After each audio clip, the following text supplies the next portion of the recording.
What's up, HyperFast Nation? On this episode of the show, I sat down with a former NFL player, a contestant on America Ninja Warrior, an international speaker and coach. He is the founder of the Shift Method, which helps people close the gap between their shortfalls and where they want to go.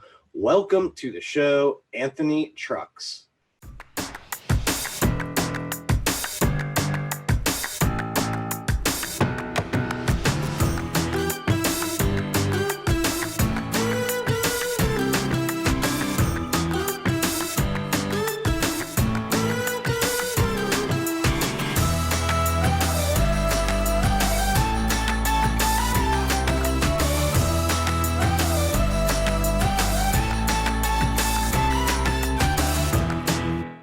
Welcome to the show today, Anthony. How are you doing? I'm doing well, man. How are you? Great. I'm excited to have you on. Former football player, college, NFL. Give our listeners here at HyperFast Nation a little bit of your background and your story and how you got to where you are today. Yeah, man. So it's a not fairly short, unfortunately, but I'm gonna sum it up in the Take your time. We'll do the Reader's Digest version, is what I've been told. I was around back in the day when they used to have those on a Reader's Digest. But yeah, no, I was given away at 3 years old in the foster care system, and so I kind of endured a lot of craziness as a kid, and then from there progressed into a foster care system that was heinous, and then got adopted after 11 years in the system by a very poor all-white family at the age of 14. And then kind of like a lot of identity issues of where do I fit? I'm a one black guy in an all white family, and kind of whole dynamic there. Tried something that I wasn't good at, but wanted to be good at, which we all have a bout with that at some point in time. I tried football, wasn't good, but wanted to be good. Eventually, after checking out, I checked back in and found a way to get under the skin of myself, I guess, to really drive at a different level, and got real good at the game. Got a college scholarship to play football at the University of Oregon. Went out there with my high school sweetheart, met my real dad at 20 years old, had my first son at 20 years old, my high school sweetheart. Ended up doing really well in college, got an opportunity to play in the NFL. So married my high school sweetheart, went to the NFL, spent 3 years. In my third year, got hurt, playing with the Pittsburgh Steelers, tore my shoulder playing against the Philadelphia Eagles, came home, had a massive identity crisis of who am I without this game?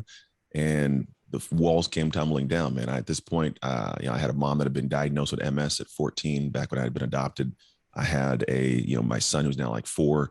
I have 2 more kids, twins with my then wife at the age of 25 or something like that. So now I got 3 kids. I got this gym business I started when I came home as well, which is across the street from my grandma's Coldwell Banker. She was the broker at the Coldwell Banker across the street. So she was like my business brain when I needed it, and went through a massive crisis, man. Next thing I know, I'm divorced. I have a failing business.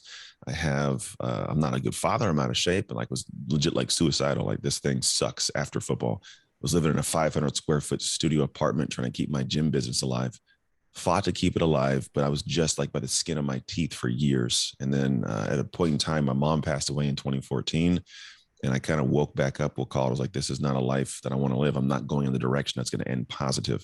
So I started making some shifts, and in making those shifts, after 3 years divorce, remarried my ex-wife. We have an amazing marriage. We're like 5 years deep in now.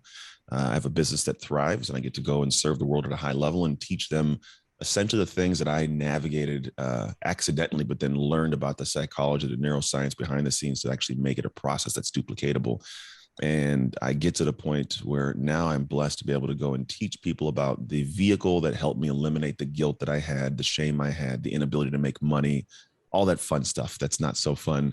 And the vehicle was identity. So I learned how to make an identity shift so I could actually have a perfect work-life harmony, man. I'm in great shape. I have a great family. I get to make good money. I get to serve people. And at the same time, I take away from no other areas of my life. So that's what I do. That's kind of the short Reader's Digest version, man.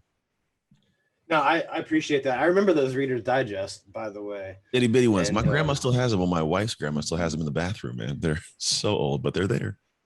There's a lot to unpack there. So many nuggets and things we can kind of peel back and dive into.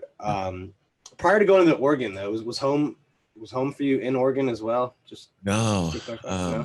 I don't think there's many African American people that live outside of Portland in Oregon, so it Yeah. wasn't home. No, I live in the San Francisco Bay Area, a very non-diverse, very diverse area. But I was living in a non-diverse town when I grew up, so I was the only black kid in my entire school, my family. So I had a lot of weird stuff there. But no, home was the Bay, man. It always has been. I left Yeah. for a little bit for football. We moved to Costa Rica for like 3 weeks, which was supposed to be 10 months at one time, but home's always been the Bay. I've always been impressed with how well like Oregon and for football, Oregon State for baseball, Mhm. have been able to recruit really Yeah. good athletes. I know it's not the focus of the show today, but No, it's all right. they seem to be really good at getting Other athletes guy. from all these Yeah. like more interesting places. They do a good job of treating you well when you're there. As in Yeah. my opinion, I'm sure some people don't always have that same experience, but when you're there, you are the pro team. So like everybody wants to come get your autographs. I'm on billboards. Like it's kind of cool. They got all the fresh gear that Nike, because Nike actually runs all the stuff through us. So whenever you go to University of Oregon, you have like it's up in Beaverton's where the headquarters is, but they'll bring guys down with pretty much prototypes and say, try these cleats out, try these gloves out. And so you pretty much get to try things before they go out to the rest of the world. And so it's kind of cool to have that little thing there. Oregon State's baseball, I know nothing about. I just know they're good. But once you Yeah. get the team that moves, everybody wants to be part of the team that's good. And so you start recruiting and you find ways to make it enjoyable for the kids, even when they're, just there for school and sports.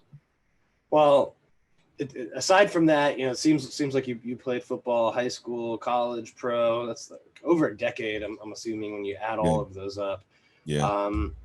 And I think, getting this question of identity when you're at the level you are, great college program, then pro, you're like in the top 1% of the top 1% of the top 1%. So obviously there's intense focus in that. And yeah, I think anytime you have intense focus in anything, it's easy for you to think that that's all you are, right? That's who you are.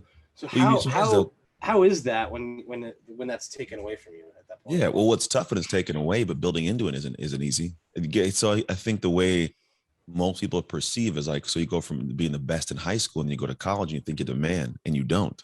Like you go there and think you're trash because you're the plebe, Right. And this is a very, it's like human experience. As much as I'm saying it's football, this is, if you're gonna say leave your career and become a real estate agent, which is the role you work in, right? So my family, I've been around it. My grandma owned her brokerage, so I was around real estate. My aunts, uncles, they've done real estate. Like it's been part of my life for years.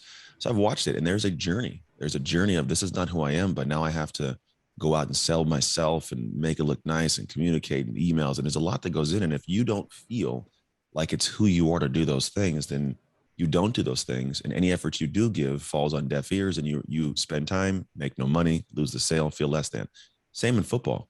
I can go there and I could easily get on the team and I'm here. But then if I can't hold up my end of the bargain, do the job, I have no job. I'm riding the pine, And so while it's football, it's life. And it was difficult at every level to progress to that next level.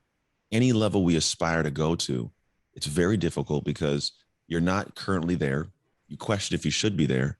And the work you have to do to get there feels really out of character. It's uncommon for who you are at this moment. So when identity comes in, you are crafting your identity to level up. And so much is invested in that. And then comes a point when this is almost inevitable, when either by choice or by chance, you are no longer able to do that thing. That's the person who says, you know what, I'm going to go and move on to a new career from real estate. The guy who says, I'm going to leave the military. The mom who sends her kid off to college. The athlete that leaves the game. It could have been all by choice, right? But you're going to wake up one day and realize, I'm not going to the office. I'm not going to the field. I'm not going to the weight room. What do I do with myself? Who in the world am I? And that weight creates this hole.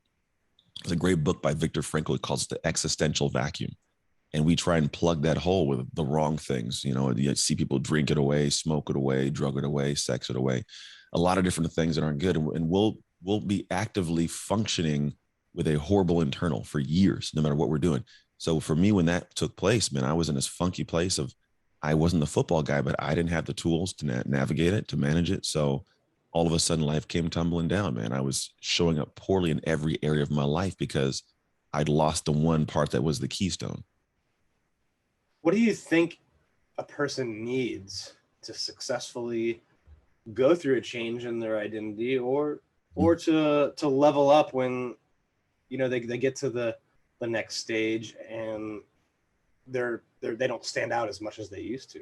Yeah. I'd call it a shift. I use the word shift because to change your identity is it's difficult. It's heavy. I don't know if it's possible. You can make small shifts though.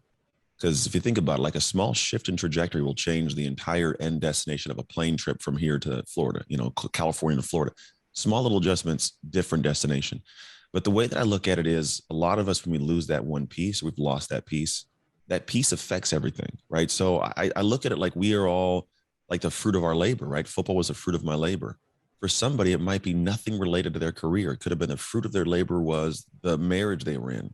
When that fruit falls off the tree, I feel like the fruit. I can hang for a little bit, but eventually I rot and I feel rotten inside and I stop doing anything. And now what happens is I lose sight of the fact that I've never been the fruit. We have always been the tree. And if I'm only focused on the fruit, I don't take care of the tree. I don't take care of the rest of the fruit. All the rest of the fruit dies. So when I lost football, well, of course the marriage is going to fail. Parenting's going to fail. Body's going to get out of shape. Business is going to fall apart because I'm not paying attention. So when you ask, how do you do it? Well, the answer is you take care of the damn tree. It's got to be the tree. Because when I go back and take care of the tree, I'll find that tree can produce more abundant and sweeter fruit if I know how, if I take care of that bad boy. So those shifts of identity is pretty much going back and going, all right, how do I have to take a look at what just took place, what I lost, what can I garner as strengths that are part of who I am, and how can I reapply them in ways that put the tree in great soil, that prune the branches, that water this bad boy, give it good sun, and create something better. Because when you do that, you move on to the next thing, not, I guess, behind the ball, but you actually have new skills, new experiences, new talents, new network that you have garnered while doing what you currently did. You can reapply to something better. What specifically did you have to do when you were going through this period in your life? Yeah, man. Yeah. So this has turned into a method we call the shift method. So there was a day I woke up, it was January 1st, 2016. It was New Year's Day, actually. And I was divorced, but I got like a good contract, like $250,000 contract in business. And it was like 220,000 of profit. So I was like riding pretty good for business, but I was divorced. You know, I had the kids every other weekend. So I wasn't living this solid life. I remember waking up and I was texting a strange woman who had flown out from Russia, of all places. And you know, it was just this weird that we'd done like hookah and we're drinking, just hung over it, bad taste in my mouth, couldn't talk to this woman. And you'd think like, that's the party boy, you're killing it, good life, man. And I remember walking in the bathroom and looking at myself and like, I hate this dude. Like the amount of shame and guilt and overwhelm. I wasn't a good dad. I wasn't a good business owner in a sense of like stability and progression. I wasn't a good man of faith, and I'd stepped far from my faith. I wasn't honoring my mom's memory. And so I was like, this dude sucks. And I think we all have those moments where we realize like, I feel shameful and guilty of what I'm doing. And a lot of us will return right back to it and find ways to distract ourselves from it. And I had done that for a lot of years, but at this point in time, it was enough to like overwhelmingly force me to go, I got to change something. So it led me down a path of 3 steps. And these 3 steps are applicable to anybody, anyhow, wherever you want to frame it. But the purpose is to be able to eliminate that guilt and overwhelm that we have for like how much I haven't got done, how bad I've done, whatever it is that weighs us down and stops us from pursuing new things. But also when you remove that and you put some different structure and you can accomplish and achieve whatever the heck you want at ridiculously high levels, which I've done since then. So for me, the first stage is to see, and it's everybody. A lot of us, there's a statement I love somebody said a while back. They said, it is hard to see the label when you are inside of the jar. Which we are all inside of our jars, running our thing, doing it, but we don't see we're bad communicators. We get angry too fast. We're not nice. We are unorganized. We don't return emails. We just do our thing, right? And we wonder, why do I not have what I want? Well, you can't see who you are. You're just doing your thing. And then when somebody finally tells you what the label says, the ego takes a hit. And I go, ooh, I don't like how that feels. And we'll typically fire back and put this big wall up to protect this person that we are. And the reality is that person is creating crap. So the first step for me was to sit down and go, damn, why is my life like this? Why? And you'll find it in the nooks and crannies of your pain. That's the big, red flag of what's going on. You got to find that I guess notification of like, hold that thought for a second. Do you struggle with how to scale your real estate business without trading your most valuable asset, your time, for money? If so, Carrie and I want to help you. Since March of 2020, we have doubled our sales and tripled our profit. And we want to help you grow your real estate business in a smart way at the HyperFast Summit in Boca Raton, Florida on February 1st and 2nd, 2022. We're bringing together top real estate leaders to help agents from all over the world. Go to hfasummit.com for tickets. Again, that's hfasummit.com for tickets. How are you able to step out and see that label? It's almost like it's a blind spot, like a that you have. So how do you get to the point where you can recognize it? Sometimes you don't. Sometimes you don't. Somebody shows you. A lot of the time, so when we do this process internally in our company, we have people do it's called a Triad Talk. They actually get involved with other people that they have a very specific window that we set up of time and a moment, how they kind of navigate this moment conversationally to extract this information. And it is very painful for people typically, but very freeing.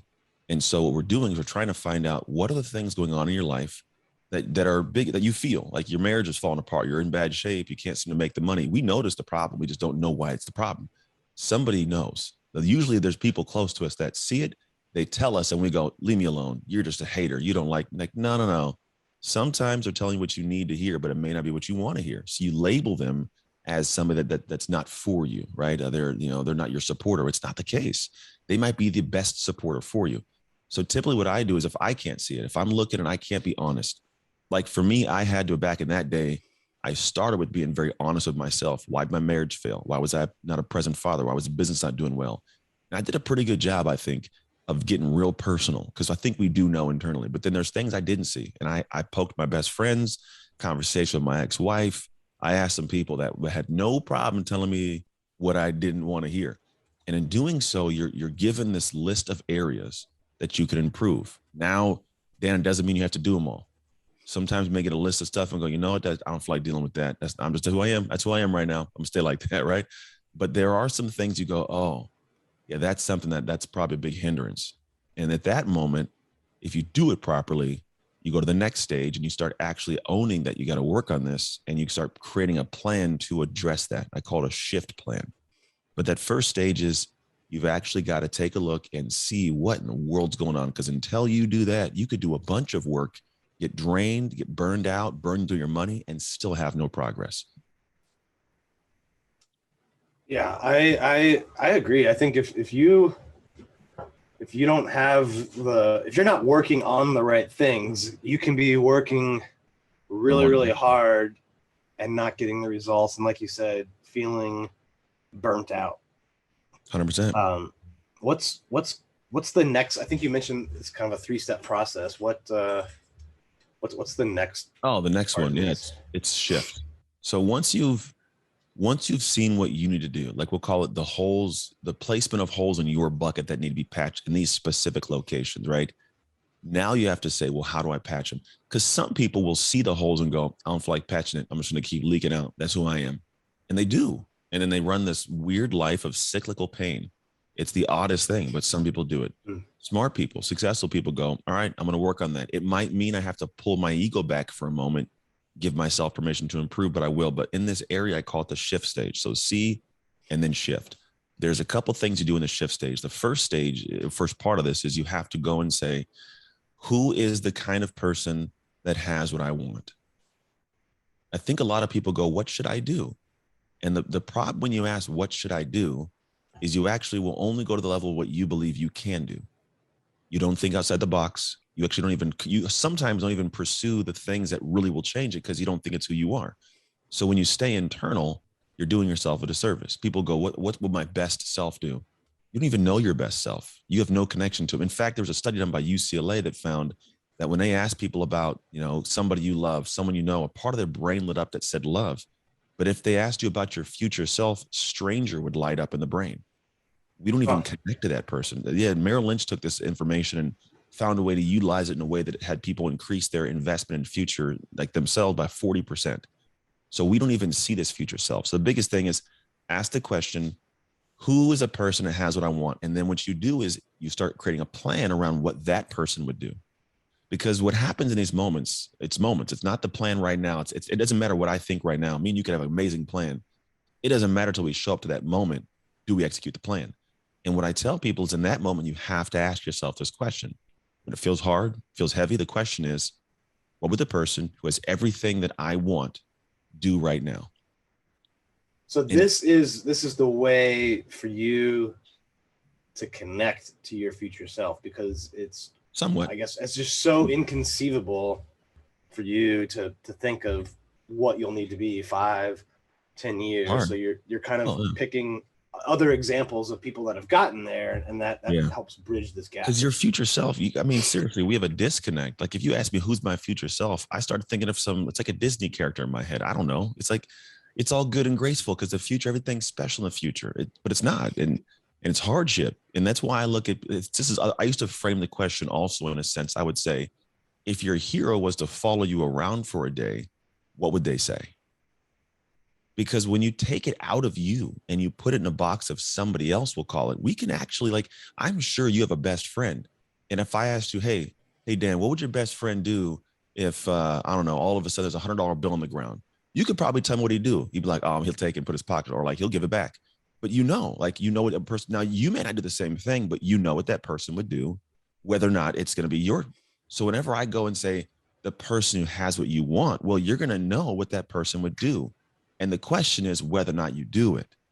That's where the delineation comes from. This shift portion, it isn't really a just think of somebody in the future. Like I actually craft out the identity. So I know when I ask that question, this person would get up right now and they would go write that email to follow up with the client.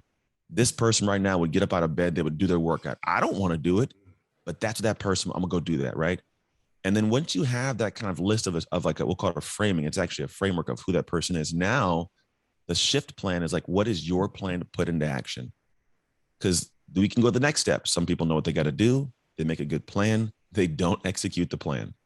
They plan it. They'll put it on paper. It'll go in the notebook. It'll be written down. And then they still won't do it. It's amazing to me. And so the thing is, why is that, you think? Why do people not execute? Because a lot of people in our real estate program, they're like, why do you put out content around this? Aren't you worried competitors will use it? They can use it. And my response is, well, it's not that hard to figure out what to do. What separates the people that succeed from those that don't is you do it. Yeah, doing it. Period. Why do you think that gap exists? Yeah, it's not, like you said, it's not what you know, it's who you are with what you know. That's it. You can give a hammer to a baby, they ain't building a house. But you give a hammer to a construction worker, a homeboy's gonna build a house, right? I think the biggest issue is that people run into the space of a future fear. There's this progression that I just talked to one of my teammates yesterday on my team about this whole thing, but there's like this, we do this thing that's bad. We'll call it sin. It sounds like a big word, but let's just say you do something wrong. It leads to guilt. I feel a funky way. I did something, didn't do something. I am something that's bad. And then I have fear of it recycling in the future, or somebody finding things out, or me not be able to live up to what I want to do. So I make this plan and I go, man, I've made a plan in the past. I didn't do it. I feel funky for not doing it. What if I do it again? And then that energy doesn't drive me to do anything. So I think part of it is this fear of something, because if I did not fear it, it would already be done right now. Like I don't fear getting a burger at a burger spot. I'm hungry. I want the burger. I don't fear that. I'm gonna get that done, But if my homeboy says, hey, you want to come by the house and you want to, barbecue? If I don't know how to barbecue, I'm like, yeah, we'll set something up. But I'm not, I'm saying? It'll be postponed because of fear of what if I mess the hamburgers up? So the thing is, I think we have these stages internally that operate in some pockets of a little bit of fear. But I also think that sometimes people don't have the fear. They're like, I can do this. And then they get into the motion of doing it, and it feels incredibly uncomfortable because the things they have to do are not their typical things. They fear judgment, they fear feedback, they fear all these different things. And so what happens is we find really good excuses to remove ourselves from the pain of feeling that. And then I just don't do it. And then I slide back into my normalcy. So I think we sometimes have these plans that we have, and they sound good and it can be amazing. But in working the plan, we find this discomfort, and we don't realize that discomfort is our friend. It's gotta be, so anything that you do that changes your life is going to have this level of comfort, right? And discomfort. I believe for a lot of us, we don't realize that the thing you're supposed to do is out of character work. Out of character for most people has a negative connotation. I don't want to operate out of character. Yes, I agree. I don't want to operate out of character and be disingenuous or have no integrity or be dishonest, right? But if out of character means that, I never used a cold call, but I'm cold calling 100 people this month, that's a good thing if it's going to grow the business. If out of character was, I don't usually take my wife on date days, but I'm going to take her out on a date day this month. Cool. That's out of character, but it's in the positive. It still feels just as uncomfortable. So for a lot of people, I think they create these plans, they get moving on them. They go, this feels real uncomfortable because they haven't done what it, which is the next part of it, sustain. They haven't created a discipline system. No one has this. This is the weirdest thing is people have habits, but they're not disciplined systems. A discipline system is something that says, here's the thing I want to go do. And I have to stay in line with it. I have to stay disciplined to it. We call discipline because it's kind of like this big, heavy word where if it's a habit, I'm just doing my thing, right? But discipline means I have to be a disciple of the plan. I have to follow the plan, and that's difficult. And so for a lot of people, they don't have ways to train people around them so they can protect their process or plan they've made. They don't have a way to create a plan when the plan ends. They make a plan, then it gets to back and they go, oh, I don't know what to do with this now. Or they just don't know how to stay disciplined of the day or stay in flow or stay anchored to the outcome they want to have. So it gets to this thing where people get this all clear plan, everything's moving, they get started, and it's not who I am to do this. I have no system to be able to stay in place. I don't know why I'm doing it. It feels more comfortable to go back to what I used to do.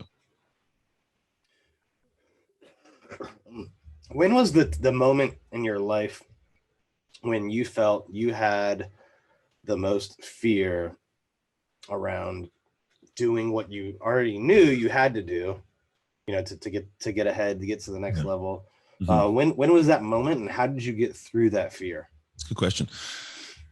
For me, it was the moment when I realized that that the journey ahead to get where I wanted, so when 2016, I was like, I can't do this, man. This is the life. That was the moment. It was really scary because I developed friendships, I developed habits, systems, places, things I did that weren't serving me. And I was going to have to overhaul everything. And as human beings, we are tribal humans. Like we like to have acceptance from our peers. We like that. And so anytime you are going to become an outcast on purpose, there's a ton of fear around that. I was about to cut off a humongous piece of what my normalcy for life was, even if it wasn't good normalcy. So whether it meant, I'm not going to hang out with the certain friends I was hanging out with, not going to hang out with the women I'd been talking to, not going to do the same things at business, not going to party, whatever it may be, or going to take my ex-wife back. Like these things are heavy and they're scary. And it's not scary because what if I ruin my life? It's scary because what if I'm alone? And I think that for me was the hardest, scariest thing. The things I had to do to make that all work, used to make me want to throw up. The thought of them, Sarah, I'm not even kidding. The thought of having to do some of the stuff made my stomach turn. But I would let the stomach turn and I would go do the thing, man. It was just, I'm gonna dive right in. And the more I did that, the less scary it became. But for me, it was that realization, that moment of something has to change. And the things that have to change, I do not want to do, but that's the only path to where I want to be.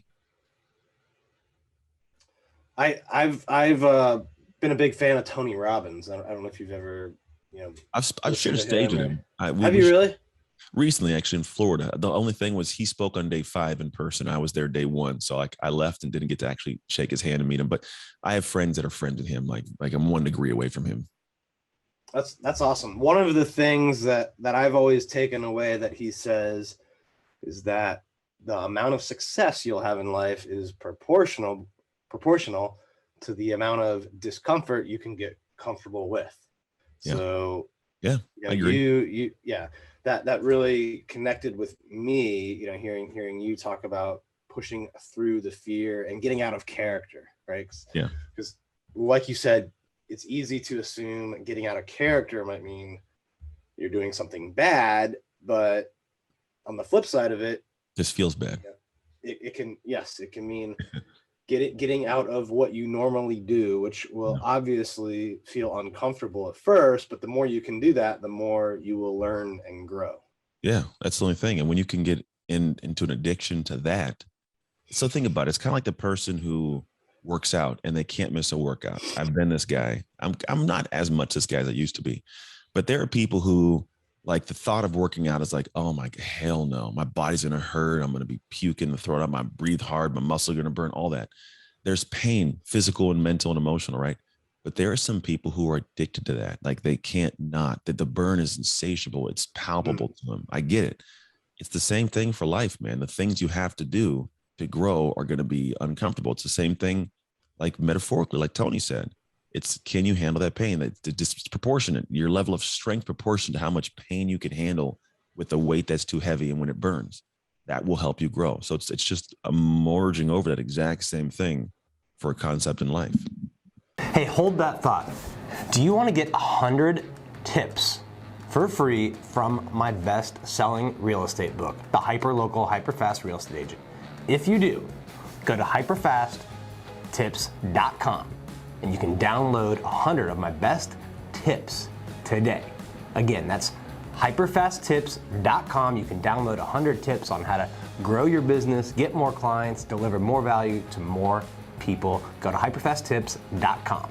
What are you doing now to teach other people about these techniques, about how to make this shift? Because I think this is really, really important. If you want to be good at sales, you're going to get rejected. You're going to have to push through this. If you want to be good at business, you're going to have to learn how to deal with this and learn how to put the right amount of focus on it, but not to the point where you take away from other things in your life, fitness, family, harmony, spirituality, like all these things you've hit on. How are you helping to teach these methods to other people?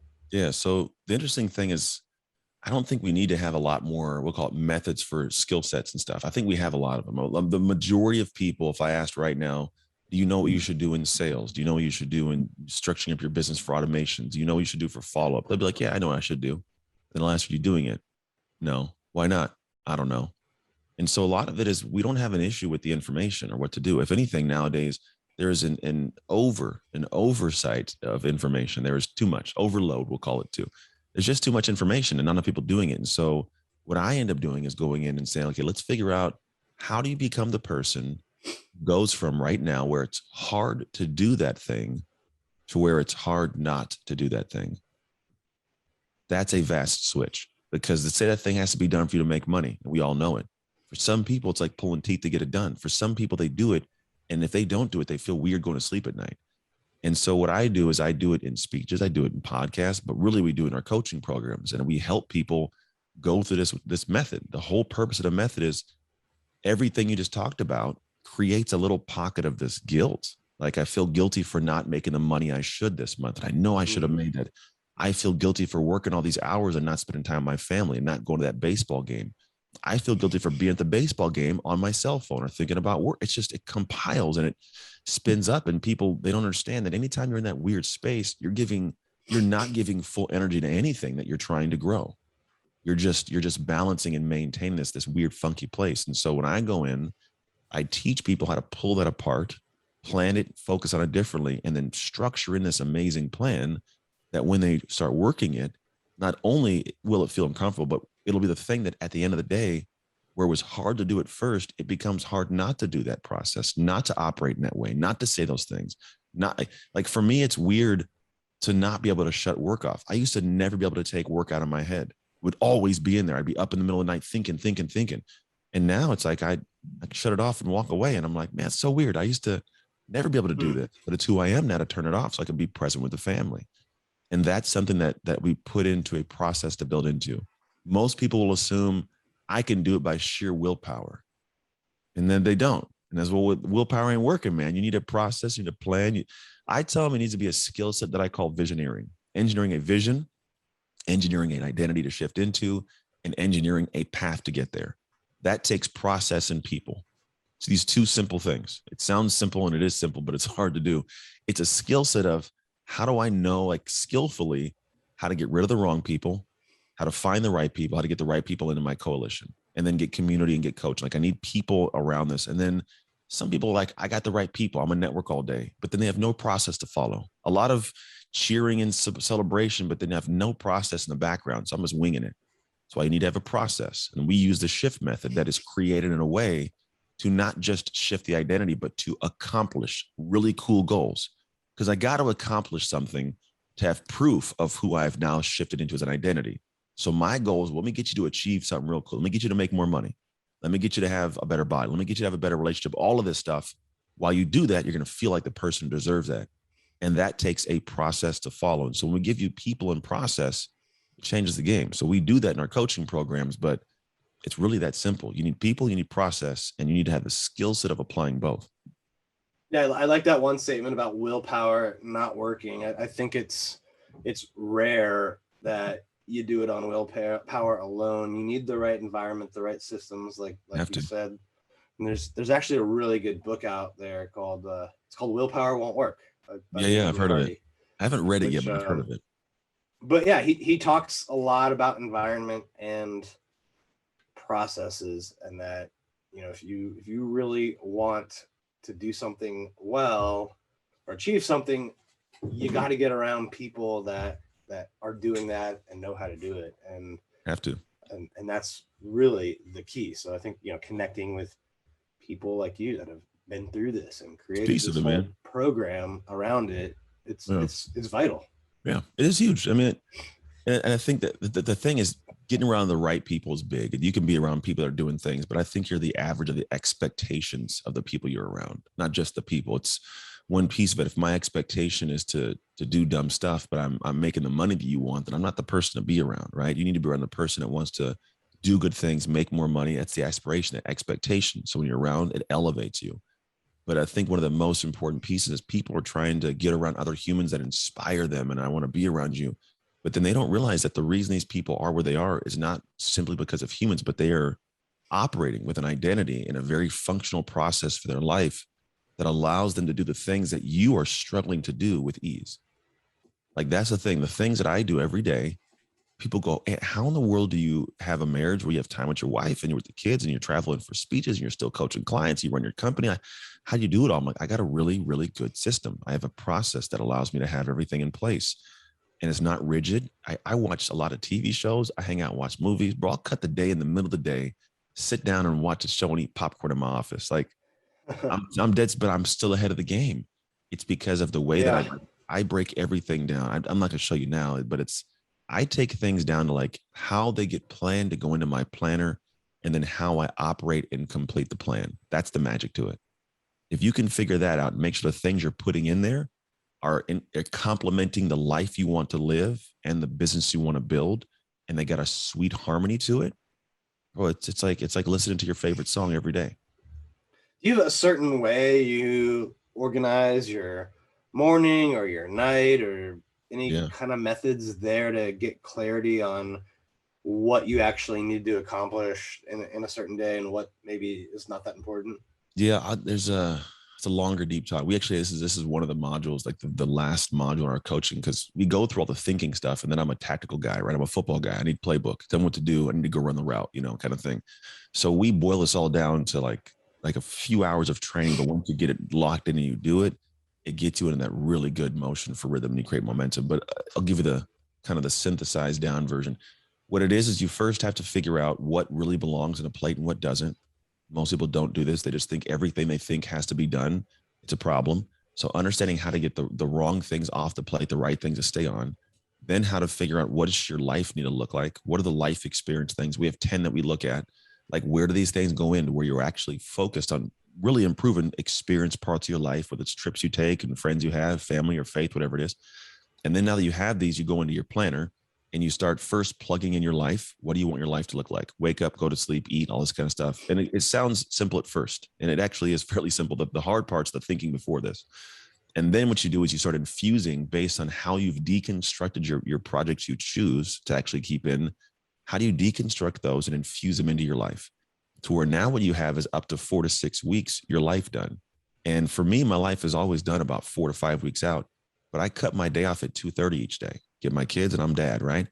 But the way that I do it, when I cut my day, I cut my day. I'm not at 2:30 turning off the computer thinking about I got to rush home and finish that thing and do this thing and carrying the weight of all the things that are unfinished or have to get done. I let all of it go.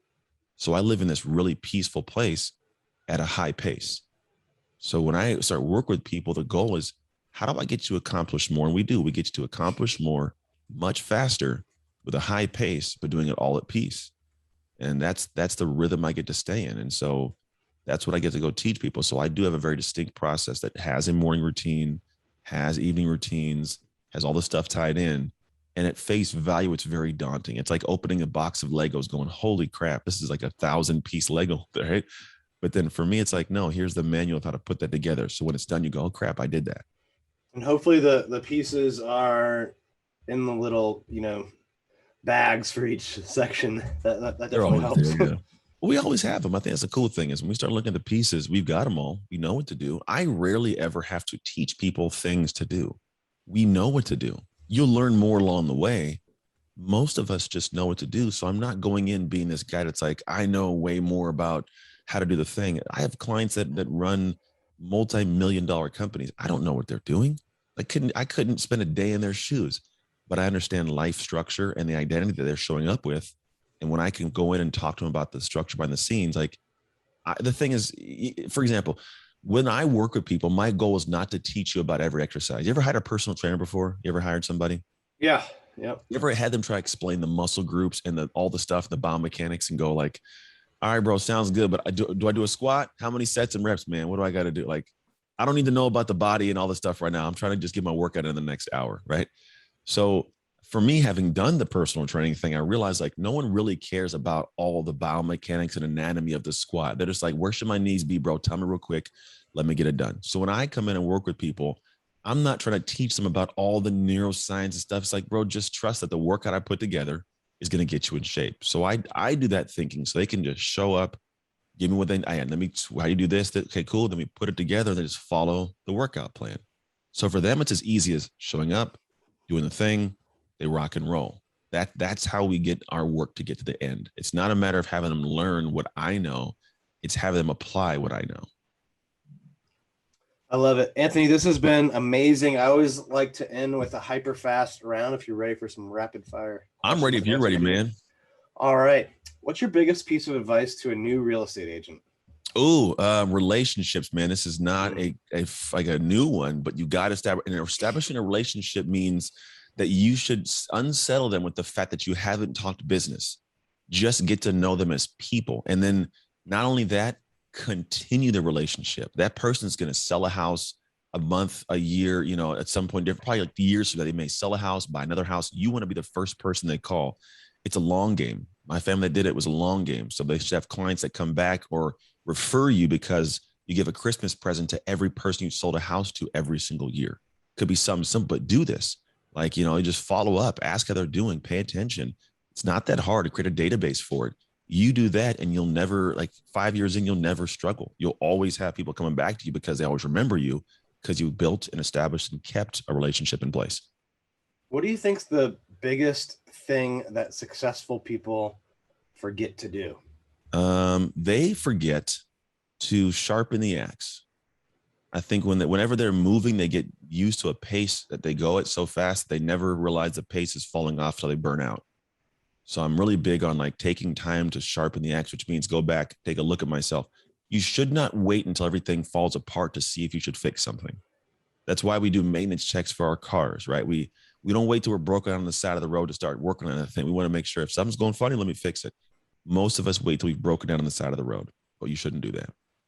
What's the biggest challenge you've had in business and how'd you overcome it?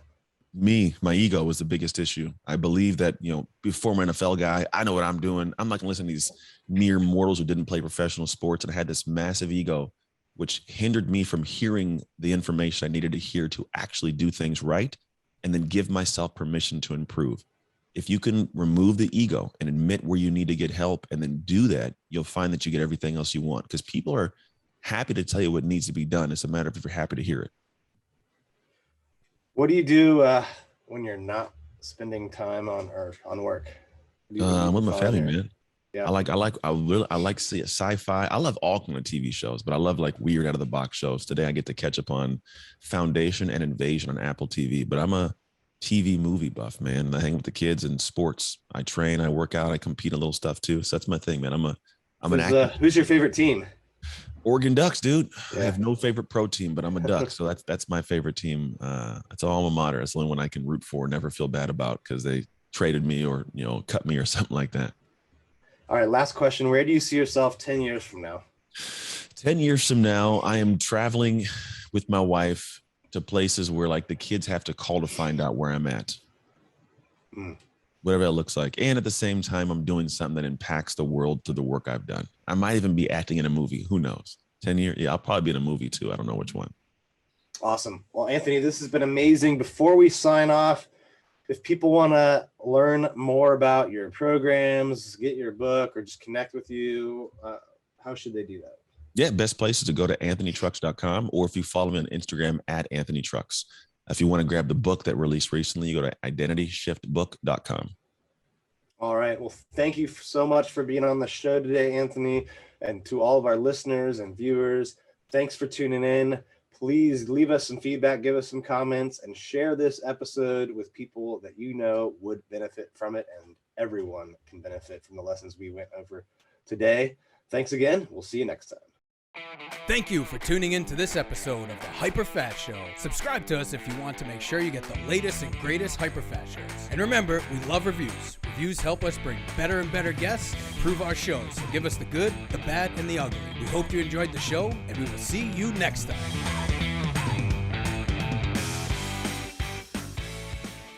Hey guys, thanks for sticking around to the end. I hope you enjoyed that video, and if you want to see more, click right here.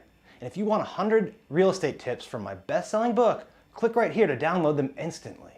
And if you're new to this channel, click below to subscribe and turn on post notifications so you don't miss out. And leave some comments about what you think on the videos.